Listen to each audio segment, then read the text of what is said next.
I'm turning it on. All right. So if you have anything really incriminating you want to say. Don't say it. No, do say it. It's good. I'm going to start our talk about just joshing with one question that has to be asked right off the bat.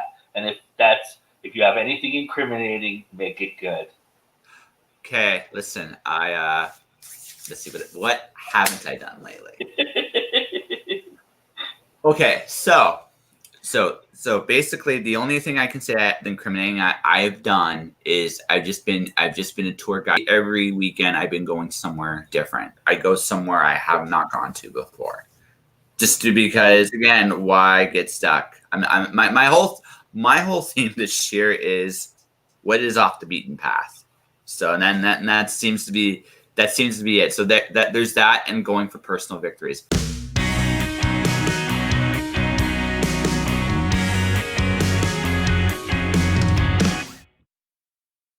Tell us how you got started with this podcast. How did this all begin? Like everything else, by accident.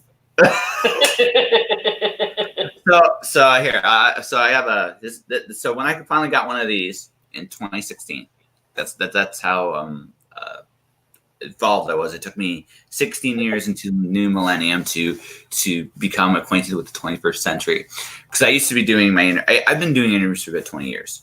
I started doing that with a website called commentblock.com way back in the day. About when I came back to Calgary around 2014, I started doing written interviews on my blog, jpentalleresco.wordpress.com. And what I would do is I interview people. I would write out interviews because I love the Rolling Stone format of interviews, where you just have these conversations in there, and I love that idea. So my initial idea is I got the phone, it's like, yes, I can transcribe these interviews now a lot easier. I don't have to memorize crap because my phone will do it for me. And that was really it. So I got the opportunity to interview Robert J. Sawyer at One Words Collide, my first One Words Collide. And we went to a conference. We had pretty good back and forth. I can't even remember who he talked to. We come out of the conference room, and someone asked Rob, hey, what were you up to? He goes, oh, I was just getting interviewed by this guy for his podcast. And I'm looking at him, and I was about to say something, and then just something clicked. It was in my head. It was like, podcast? I don't know about the podcast thing. Could I do it? Yeah. Do you know what you're doing?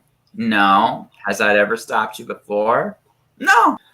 Have you ever gone back and listened to that first episode? And is there anything you take away from it that you still use? Don't be intimidated. You can definitely listen to that interview with Rob. And there's definitely, for the first 5 minutes, you can actually hear it. I'm a little intimidated by him. Nothing he did. It's Robert J. Sawyer. And right. I realized that do not let, you know what? He's accomplished a lot. I've had lots of guests who have accomplished a lot of amazing things. But what I do remember about each and every person is that they're people. And that they, like you, are going for things. They're struggling. They're fighting to overcome whatever they're trying to overcome.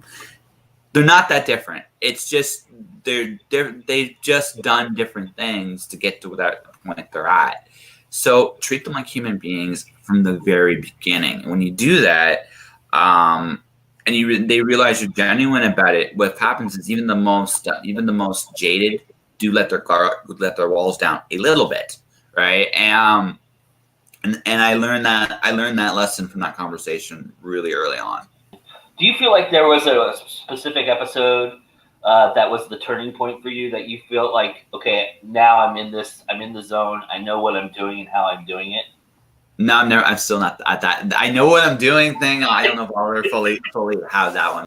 80 episodes in, I feel like from a stylistically point of view, the growth has been slower, because what you can definitely tell there's a difference between.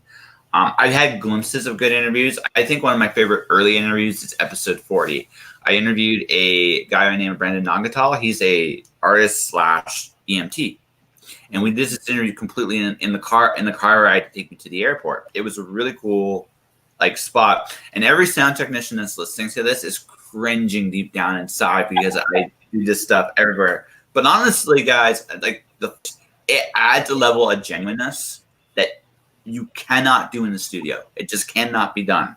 So, but this conversation is an amazing back and forth. So I had glimpses of it. But I think around 80 somewhere in the 80s. I felt like I got really comfortable with just what am I gonna do? Like, what is this really about for me? And I knew what this was, and I knew what this show had kind of become, and like there's definitely a comfort thing from that point on. Now, obviously, I've done this a lot more since then, and I think and again, the farther up you go, I think all in all, the interviews are better. More the farther you get, the farther you get down the line. But I feel like from about 80 on, you will definitely hear the difference. Do you think you can recognize right away? Is it obvious to you when people are coming on and faking it? Yes. Okay. There's two aspects to it though, and I think this is something I realized with the more successful the people I've interviewed, I find the more guarded, generally speaking, the more guarded they are. Mm-hmm. And that's not that they're fake. It's they're very careful, because the thing is, they recognize that they've worked hard for what they have. They've all worked very hard to get to where they're at, and they almost all of them to a fault, recognize how fortunate they are to be where they're at. And they don't want to blow. So some of them require me actually to be more structured. I find, because what happens is they will go back and forth with you on anything. They trust you enough to be there. But there are just some things that you just know when you have these conversations, you're not going to talk about with them. Because they're not going to do that on camera. Off camera, they might a little bit more. But on camera, they never will. And that's one thing. You got to recognize the difference between guarded and fake. I can usually tell when an author's nervous, or actually anybody is nervous. I can usually tell when, and that's a different thing too. When they're fake, when they're not, but when they're not being authentic in any way, shape, or form, the interview quality goes down the toilet. You can hear it, because I don't buy it. And if I'm not buying it, no one else is going to buy it. Yeah, I'm the one that has to. If people come to like big part of the reason why people do listen to my show is me. If I'm into something, chances are whoever's listening to it is going to at least be willing to be into it. But if they're not willing to, if I can't buy it, and I know it's like, well, this is what we got, but what do you think? It's like, well, honestly, it's the shits, because you're not being real with me, and I know it deep down somewhere. You're just not, and I don't feel it. And if I ain't feeling it, it ain't going to translate. It's just not. So, speaking of nervous, I wanted to talk about this a little bit. This past summer, you recorded 300 episodes, and on your 300th episode, you did it live in front of an audience at WWC, When Words Collide. I wanted to share with you what I observed, if you can indulge me for a second. Sure.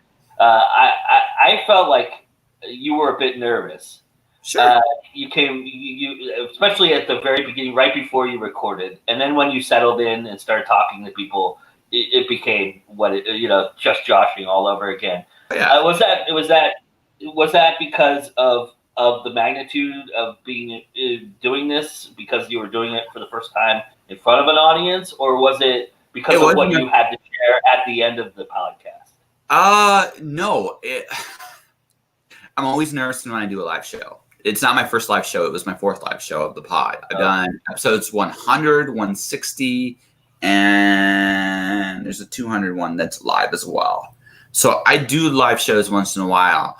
Why I was nervous about this one, it's 300. There was a bit of a magnitude aspect that I've done 300 of these, or I recorded my 300th episode. I hadn't done 300 officially yet, but I've been recording for a long time, and it's just one of those things where, also just the magnitude of my goal at that When Words Collide was whoever I interacted with. Whoever I really interacted with that weekend, because I knew that this was also probably my last weekend living in Calgary as a Calgarian at When Words Collide. Like when I go back this year, I will be from Vancouver. I'm going to be a visitor next time. This is my last time where this is my home convention. And I wanted to make as big of an impact as I possibly could. So there was a little pressure of myself in the sense of, can I leave an impression with people that do show up?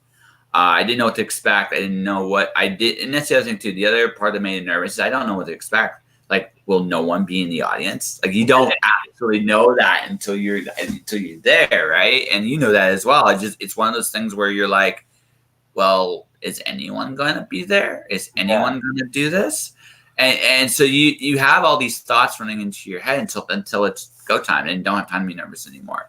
You're still nervous, but now it's okay. Now you got to manage the fear because you're there, and people who are there are expecting whatever it is they're going to expect, and you have to do your best to deliver it for them. And that's kind of how I approach it. So when you get to about the 5-minute mark, far less nervous, far like, it's because I'm more and more getting into showtime. And then when you get to the point where I'm starting talking to Calvin, okay, this is exactly what I've done before. Doesn't matter if there are people in front of me or not. I've done this before. You have moments of irreverence in your shows where, like, you have these interruptions, you have static sometimes, you have waiters talking to you while you're talking to your guests, things like this. And I'm wondering two things. One, at what point did you decide that you were just going to leave all of that in there and not edit it out? And two, do you live for those moments? Is that what really makes just joshing Josh? So I'm going to blame my sister. I'm just going to blame my sister. So I'm no. This goes back to a bigger thing. For whatever reason, like I learned this a long time ago. I planned for this perfect moment. It never happens, ever. There's always something. There's always something that gets in the way, right? Things just happen, and and then I learned this at a very, very early age. It doesn't matter what you plan. It doesn't matter what you got in your mind. Oh, this is going to be so good. At some point or another, it's just not going to go that way. It's going to go completely off into its own, much like life does. Life goes its own little merry way. I realized with the show, I do still edit if it goes really long. Like if it's longer than like 5 minutes. Like sometimes I legitimately make mistakes. There a very early episode of Axel, there's like a minute of silence, and I looked at that afterwards, like, oops. I could, but you know what? I'm gonna leave it in here, just because, not because I think it's necessarily a good thing, but this is where I'm at right now too. I mean, and I still make mistakes in the show, like all the time. And I realized this when I was listening to a Finger 11 album, actually, of all things. You can literally hear in the song, there's a song called Good Times, and you can literally hear like where he bites his lip or bites his tongue. And I realized that I had to look for it to hear it properly. And I realized that those little moments create authenticity, right? And they feel natural. And my sister taught me this ever since I was a kid, that things are just going to go haywire. And that's where I blame her. She taught me this at a very young age. And I learned to embrace chaos at a very, very young age. That, and just combined with the fact that if you listen to a show, if you listen to different things, when it's perfect, it doesn't feel right. It just doesn't. Why eliminate the stuff that feels in the way? Why not add it? Because when you do, I expect that now. And it's just like something's going to happen. I said this off the air. The Julie Trinata conversation it's the most chaotic thing I've ever been a part of. I'm going to, when I actually reveal the episode and where we end, I'm going to give a clue where we end up in the image of the episode. I'm not going to say a word. People are going to look at that and go, "Did he make a mistake?" And if you listen to the episode, nope, I did not. But you got to listen to the episode to get it. Right. And it's kind of one of those things where, again, it doesn't feel real. And like when I listen to stuff now, it doesn't feel fully real now to me, unless there's an interaction. I'm also curious, like, do you remember those things, or do they surprise you sometimes? Or do they surprise you how long they might go on for sometimes? Do you feel like, you go, oh, was it, you're thinking at the time, maybe it's only a few seconds? It really depends on when we get interrupted too. Like if it's at the very beginning, no, because we're not really into the conversation yet, right? But when we're getting into the conversation and we have those little like light moments, and suddenly, would you like a drink? Like sometimes literally out of nowhere, it's like, what? It's as much a surprise to me as I'm sure it's been to you sometimes when you're listening to the conversation. It's like, where did that come from? Yeah. But it because again, that's how it works, right? This is how the universe works. Why I can't fight this? But yeah, like at the beginning of it, I expect it. I almost especially when I'm at a bar or coffee shop, I almost always expect it. It's when you're like in these like deep, or let's say, okay, when I interviewed Kelly Armstrong, that one actually was the opposite, but I actually expected that to be a lot more than what it was, right? Because she's really well known, and I expected people to stop by and ask for autographs. We were in a very public place. It was at the end of the show. You know, it's that last chance to get to see her, talk to her.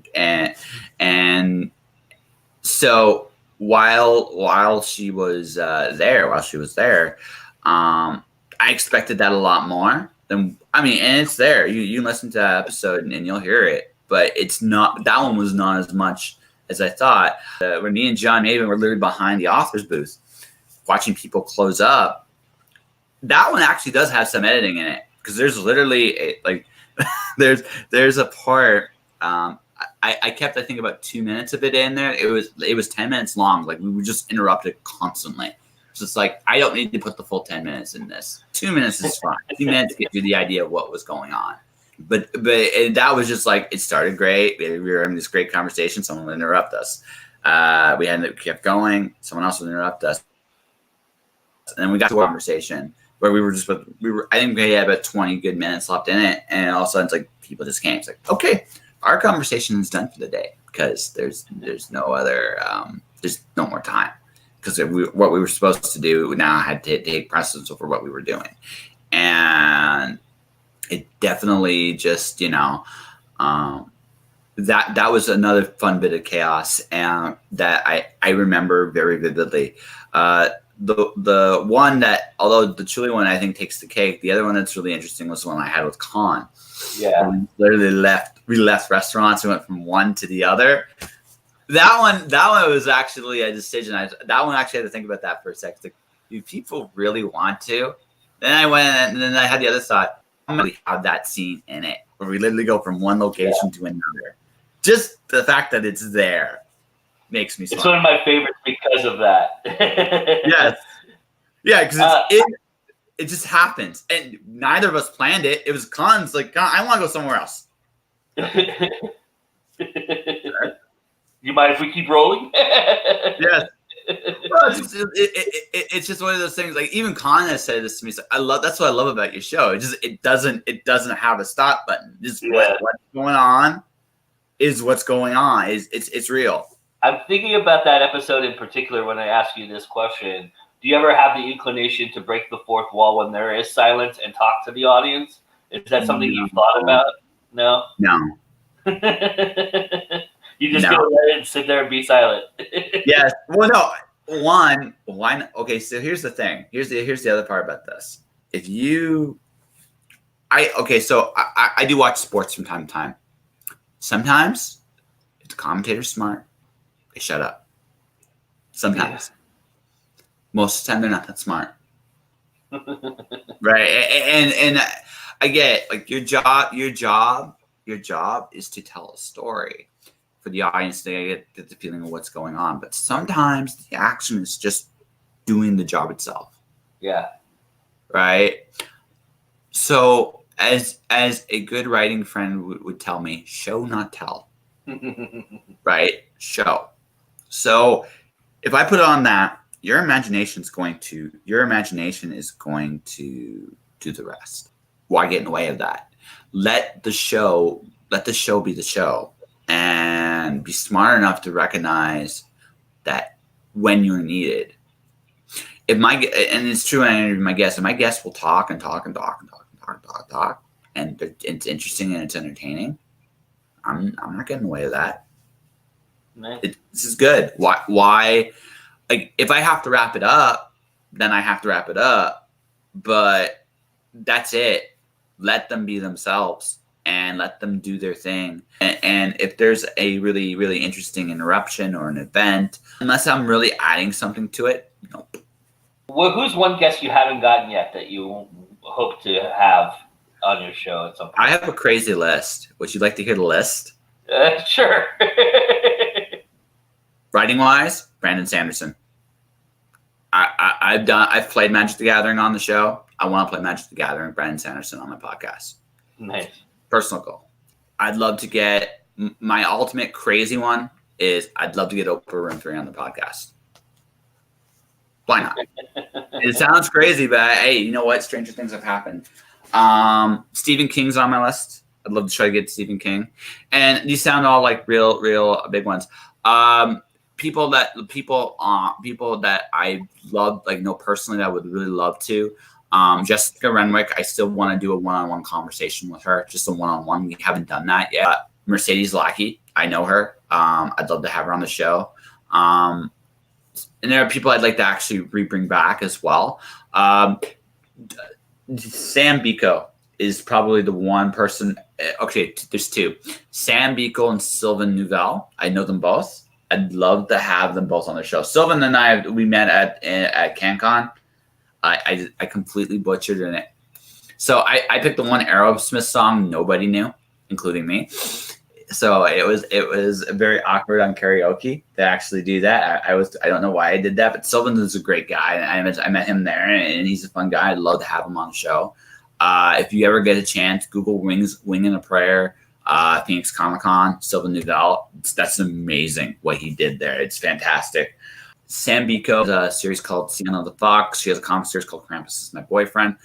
I became a fan of hers actually thanks to the Auroras. I got to actually see everything. She was nominated for like 4 awards. And I realized, like, when I was looking at the list of nominees, no one was more nominated than she was. And she didn't win a single award that year, and I thought that was a bit of a crime. This year, she won her first award. I really think she should have more. She's a great writer, great artist. And I say this like with all humility, she might be one of the most talented people in Canada in terms of just what she can do and how well she does it. There are very few people that touch her, and it's. I think there's really, really big things ahead of her, and I'd love to interview her before those really big things come, so that I might remember my name when she gets there. Who knows? But yeah, like, there are people like that I would really, really love to interview. The final person I have to contact them soon is Jan Frey. Smart woman, very, very smart woman. I'd love to just really pick her brain again, one-on-one. Is there a guest that you'd like a second chance with? Yes, there's a few. Chris Mars. If she's listening to this, she's going to be annoyed. But it's true. I think. So I had her with Craig DeLuey. Craig is great. Craig's a great guest. He's very comfortable, confident. Like, the next conversation that's going to air, which will be soon-ish. He's actually, he was my first Zoom mic interview. The Zoom mic interviews are coming almost to them now, which is great. So that you'll start hearing them. Greg's a great conversation. But Chris, I really get the impression there's a lot more to her, and I really, really wanna get more into that with her. So she's near the top of the list. I'd love another crack at Axel Howerton. I'd love another crack at him. I'd love to have another crack at Kate Hartfield. I think she'd be fun to have back on the show at some point. Some guy named Joe. I'd like to have him back at some point. Some guy. I'm in an interesting spot. I made a personal rule, and it's been interesting to watch how it goes. I don't chase anybody down anymore. That doesn't mean I don't ask people to come on my show and do interviews, but once I make my feelings known, that's it. I leave it up to the person whether they want to or they don't. There's a lot of other people too, but that's actually, I think, a pretty good list. Yeah, not bad. And we'll rectify that Joe person pretty soon. So yeah, okay. If you know him, he knows where to find me anyway. So,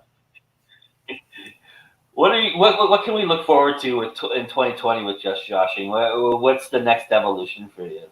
Well, a couple things. There's going to be, I think, a little bit more of an autobiographical element to it. I think this time around, I'm kind of into, like I said, this is a unique point in my life, and I think I'm free to do whatever it is I want to do. I think for the next little bit. I don't know how long this is going to last, but that means that it's going to open doors to some interesting adventures. One of the things that really strikes me about Vancouver, and I was realizing this when on Sunday, actually, I met a gentleman named Cody. He lives on the street here. There's a lot of homeless people in Vancouver. I think it'd be really interesting to, even if it's just for an hour, some of the people on the street, go to them, hey, listen, here's coffee, tell me your story. I think while successes are definitely encouraging and awesome, I think there's definitely, I don't know if these episodes would be very comfortable for some people, but I do think it's really easy to ignore the fact that people can fall off the radar. They just can. Things can happen. Life can get in the way, and everybody's journey is bumping smooth. Like I almost ended up when I was in Arizona. I almost ended up homeless myself, and it's